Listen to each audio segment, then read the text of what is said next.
Parang nag-e-enjoy kayo sa journey nyo right now. Parang ito guys, grabe oh. This is the energy of good luck, good fortune, swerte, Aquarius, no?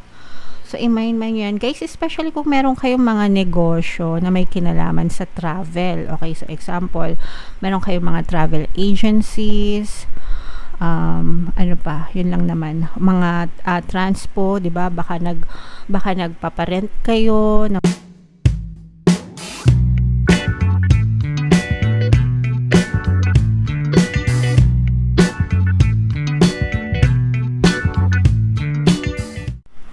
Hello guys, hello Aquarius. Welcome back to Pinoy Pixie Tarot.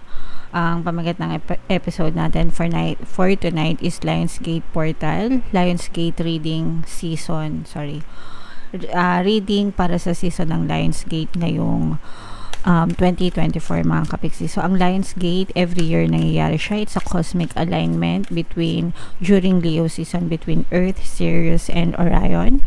And kapag nangyayari yan mga kapiksi, it creates a potent energy. Parang nag-open yung portal, it creates a potent energy for transformation, spiritual healing, and manifestation mga kapiksi. Okay? So, etong deck na to unahin natin guys. Yung Lionsgate portal ngayong Lionsgate season ngayong 2024 ay from July 26 to August 12. Very potent siya during August 8 mga kapiksi. So, ang reading na to ay para sa season na yan. And ito yung message from the universe para sa inyo. Sometimes the good is hidden. Okay? So, wow, napakaganda mga kapiksi.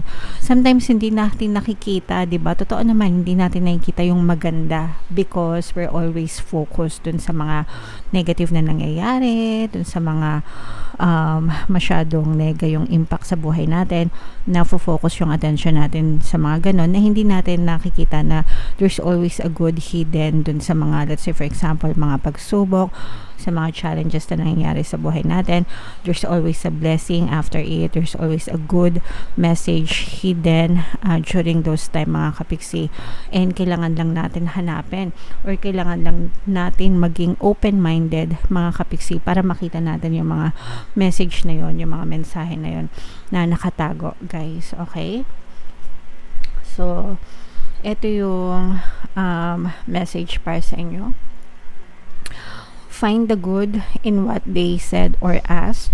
It's always there, even if they didn't mean it to be, for it to be there. Sherlockly yours, universe. Okay, so ibig sabihin nito guys, find clues, no? Find clues, find the hidden message, find something good, no? There's always something good, no? Find the good. There's always something good in everything. Palaging may maganda yan. Even sa mga tao sa paligid natin, di ba?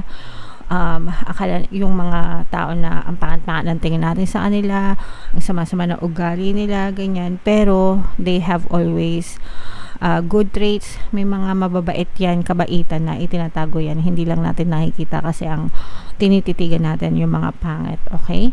So, it's always there. Nandyan lang yan mga kapiksi. So, hanapin natin yung mabubuti mga kapiksi. Okay? Alright. So, comment down below guys if feeling nyo naintindihan nyo yan. So, hanapin natin yung Leo season na energy guys at saka yung energy ng Aquarius. Habang sinashuffle ko to, panoorin nyo muna yung video natin regarding sa ating paano mag-manifest ng abundance video course.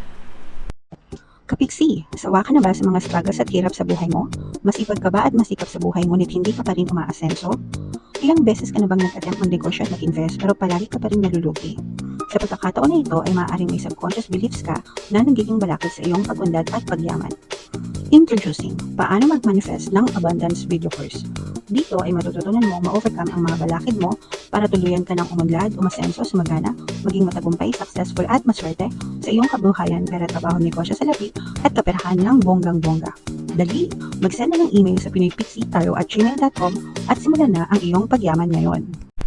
Alright. So, sa lahat ng gusto mag-avail ng course, guys, maganda yung promo natin for August. Magbibigay ako ng free 3-in-1 pampaswerte sa Subliminal. So, pampaswerte sa kabuhayan, pampaswerte sa pera, at pampaswerte sa love life, mga kapiksi.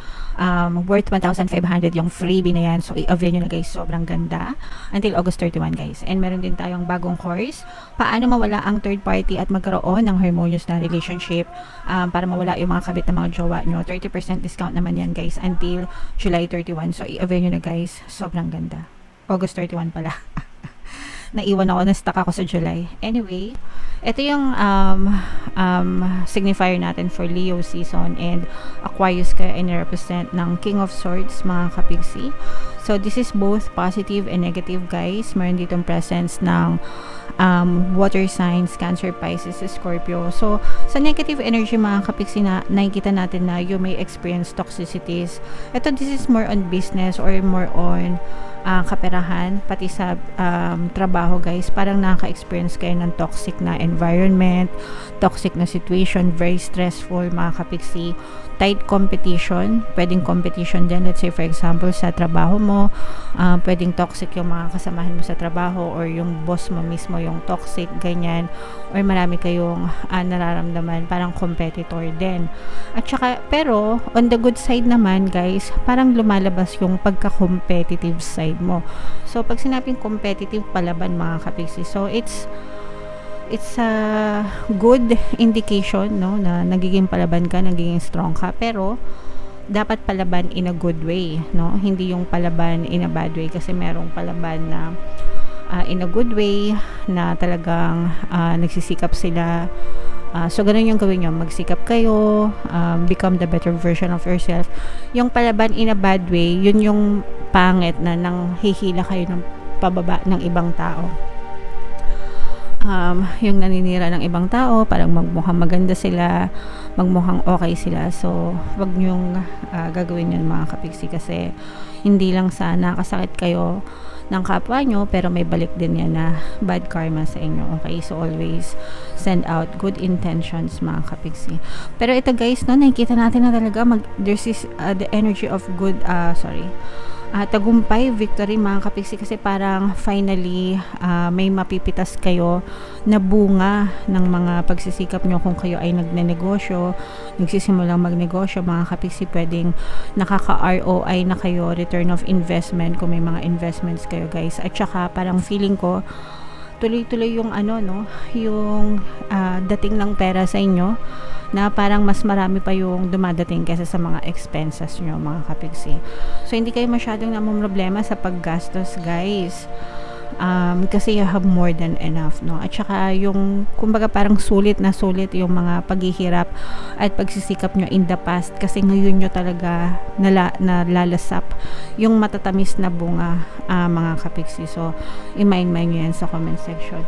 Magsisimula din yung pag-recover nyo sa buhay, guys, especially kung kayo ay nagdanas ng mga paghihirap, mga pighati, pero you focus muna kayo sa inner healing nyo, no? Kumbaga, yung inner state nyo, ayusin nyo muna yung pakiramdam nyo, what do you feel about yourself, yung mga ganon, no? So, kailangan, kasi yung lakas natin, guys, hinuhugot natin yan sa panloob natin, no? Inner strength. So, dapat tulungan nyo yung sarili nyo. While nakikita naman natin na there are a lot of people na parang willing sila maging parte ng buhay mo, mga kapiksi, willing sila na maging bahagi ng buhay mo, especially bahagi ng journey mo pagdating sa kaperahan. So, yeah, napakaganda, guys. So, i-mind nyo to, guys. Mind matatamis na bunga, mind success, mind victory. Yan, i-mind nyo yan sa comment section, guys. Napakaganda. Meron ding mga bagong opportunities na maaaring dumating sa inyo pa, pero parang nag-uurong sulong kayo, mga kapiksi, na sumubok ng mga bagong opportunities. Pero yung opportunities, guys, nandun lang. Parang inaantay lang kayo na gumawa kayo ng hakbang or gumawa kayo ng paraan para mag-move, gumalaw yung mga opportunities na yan. Pero right now, nakikita pa natin yung pag-uurong sulong nyo, nag-hold back kayo, hindi kayo desidido, may mga takot kayo, no? May mga limiting beliefs, kumbaga, parang may mga takot talaga na para, ay, wag muna kasi baka hindi ko kayanin, baka ganito, baka ganyan. So, marami kayong baka, mga kapiksi. Meron ditong presence ng Earth signs, Capricorn, Taurus, Virgo, at saka Fire signs, Aries, Leo, Sagittarius. Pero, for some of you guys, maaaring magkaroon din kayo ng travel. So, ingat-ingat sa mga nasa Pilipinas kasi rainy season. Hindi ko alam sa ibang bansa kung anong season meron kayo guys. Summer sa ibang bansa, no? Pero sa Pilipinas, rainy season, kaya mag-ingat-ingat sa mga pagta-travel, mga kapiksi, okay? Baka maabutan kayo. Pero nakikita natin yung enjoy, no? Parang nag-e-enjoy kayo sa journey nyo right now. Parang ito guys, grabe oh. This is the energy of good luck, good fortune, swerte, Aquarius, no? So, i-mind yan guys, especially kung meron kayong mga negosyo na may kinalaman sa travel. Okay, so example, meron kayong mga travel agencies, ano pa, yun lang naman, mga transpo, 'di ba? Baka nagpaparent kayo ng mga sasakyan, nagpaparent kayo ng mga yacht, naks. Basta may movement guys, anything na may kinalaman sa transportation or travel, nararamdaman natin yung swerte sa inyo, yung mga courier, shipping courier, 'di ba? Kasi nagmo-move yan eh. Kung kayo ay nasa deliveries, Lala Move, ganyan, or kung ano man, Grab, whatever. Pero anything na may kinalaman sa transportation, guys, nararamdaman ko yung mabilis na pagpasok ng swerte sa inyo, or magiging maganda, magsisimulang gumanda yung daloy ng swerte nyo. So, sa mga kapiksi natin na nasa ganyang klase, mga seaman, kasi nagta-travel yan, mga yung piloto, stewardess, diba? So, yung palaging nasa move on the go, mga kapiksi. Mga drivers, yan, mga kahit ano pa yung dinadrive nyo, minamaneho nyo, basta may kinalaman sa pag-travel, sa pag-move, sa paglalayag, parang nararamdaman natin na gumaganda yung takbo ng swerte sa inyo guys. Grabe. I-mind nyo na yan guys sa comment section. Mind swerte, mind good luck, mind good fortune, swerte sa travel, swerte sa transpo, swerte sa paglalayag. Grabe guys, sobrang nararamdaman ko talaga yung magandang pasok ng pera sa inyong mga kapiksi. So, i-mind nyo yan guys. Huwag nyong palampasin, and comment down below Aquarius if feeling nyo naka-resonate kayo dyan sa mga messages na yan. Ito yung ating mga pampaswerte subliminal guys. Pakinggan nyo talaga para makatulong sa inyo. And ito naman yung ating success stories ng paano mag-manifest ng abundance video course. Click here to subscribe guys, and click here to join our membership program. Thank you for liking, sharing, and subscribing, and see you again next time. I love you all guys. Have a nice day. Bye-bye.